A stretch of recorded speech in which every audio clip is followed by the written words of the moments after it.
This is Antonio Gamba, and this is my literacy narrative about my grandparents, who are immigrants from South Italy, and how they learned to read and write.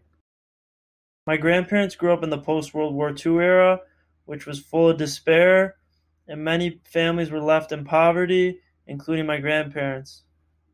In the area where my grandparents grew up in, most families could barely afford to clothe their children, so sending them to school was seen as a privilege which most families could not permit. My grandfather would go to school on rare occasion, and when he did, he was forced to go barefoot and he had to walk almost 10 miles round trip. My grandmother, on the other hand, didn't get much of a formal education at all, mainly because she was a woman living in a traditionalist society like Italy. Unfortunately, most women did not go to school. Despite all the negativity surrounding my grandfather, he stayed optimistic and wanted to do better than his parents. My grandfather fully understood the power of knowledge, even at a young age. As an adolescent, he would use the light from a candle to read books.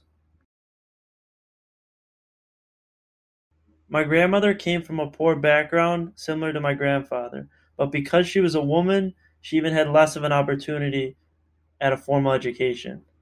However, my grandmother was fortunate because her mother was a good resource.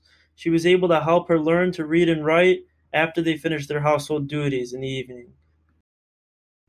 Upon arriving in the U.S., my grandparents had to learn once again to read and write in a new language, but they already knew adversity, so they persevered. My grandparents essentially learned English solely on their own. Day by day, week by week, they would pick up on more words and more phrases, which increased their vocabulary.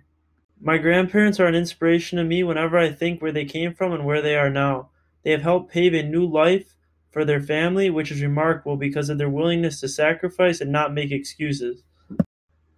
These are just a few pictures of my grandparents with me and with my sister. Lastly, this is just my works cited page for the pictures that I used in this presentation. Thank you for listening to my literature narrative.